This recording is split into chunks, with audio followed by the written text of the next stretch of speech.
Welcome in. Happy Thursday. Hope you're having a great day. I'm going to take a deep breath. It's been a very busy day, but I hope you're having a great night at home. Thank you so much for joining us. As always, I'm Alex Bell, and tonight, you already know, we are getting to the point, but the origin point of the Mosquito fire. That's the state's largest wildfire of the year, and it's now fully contained.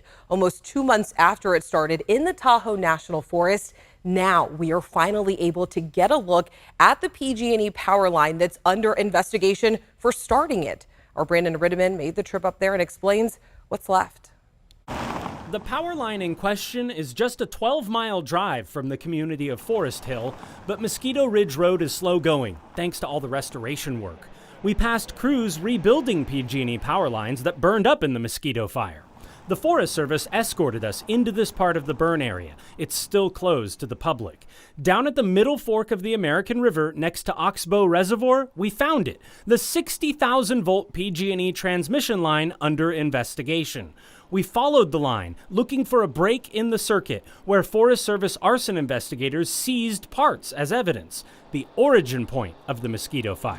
It's right here, just in sight of the dam at the end of Oxbow Reservoir. There's a bend in the road, and we found this crew working to set grounding rods for the new steel poles that are going in here.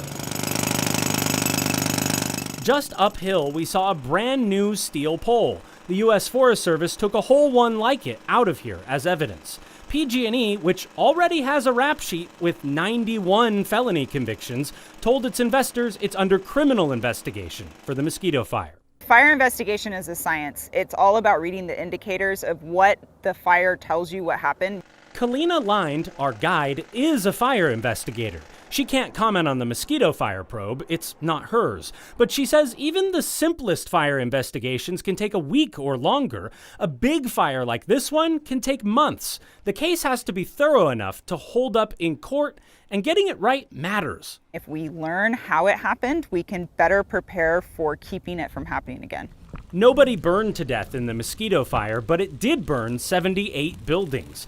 If this fire is ruled PG&E's fault, it would be the 6th year in a row for the company. We may not know until next year. In the Tahoe National Forest, Brandon Ritteman, ABC 10 News. This week, Governor Newsom requested a presidential major disaster declaration in response to this summer's wildfires. The declaration is meant to help get people back into their homes in a number of counties, including El Dorado and Placer. Now, nearly 900 buildings were destroyed by fires in California so far this year. This chart gives you a better idea of last year's fire season compared to this year's and the average over the last 5 years. Now, last year was intense, no doubt about that. It wasn't an outlier, but this year so far, only about a seventh of the acres have burned in the state compared to 2021. And even though there's been close to the same number of fires, less than the state has physically burned. Earlier today, we spoke with CAL FIRE. They credit more aggressive firefighting and resources for this year's decreased acreage. I'd say one of the big factors, aggressive firefighting.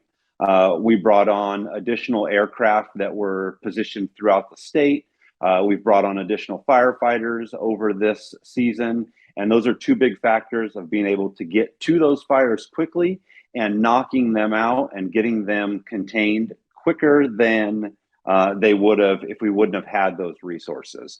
Another big one is obviously the public. The public is becoming very fire-wise and very savvy.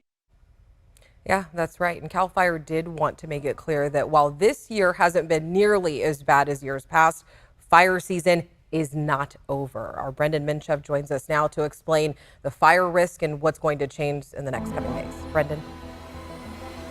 Yeah, so as we look at fire danger over the next few days, you can see most of Northern California in that yellow category, which is that dry category. It's not very dry. It's not in that high risk. It's dry. And it will be a little bit breezy at times. So fire danger, not significant, but it's also not non-existent either. It is still there, and it really is always there. Fire season never ends.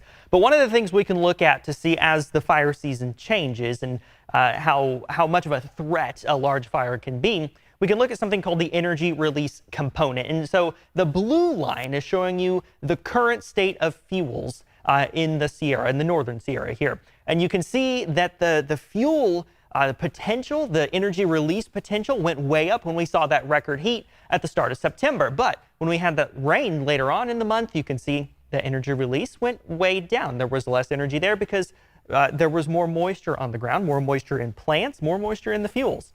And so that helped tame the fire season, if just for a few days. But you can see it's since gone back up, but it's nowhere near its top, its peak that it was at the start of September. But it is still above average. And so again, fire danger is something we're always watching, and we're not really going to get rid of fire danger in any meaningful way until we finally get some rainfall, which looks like it might be on the horizon. So this is Tuesday, November 1st, and we can see some rain starting to overspread the valley, and then even some snow in the highest elevations, potentially 5,000 feet or higher. Something we'll keep an eye on, but you can see as we progress Tuesday through Wednesday, even through Thursday morning, precipitation is lingering in Northern California. That's good news. But until we get some meaningful rainfall, it's important to remember burning yard debris.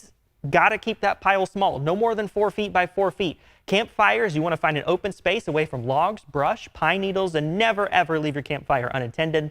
And driving, simply if you have chains, make sure they're secured so that they're not dragging on the concrete, sparking, and don't drive on dry grass because the underbelly of your car can be very hot.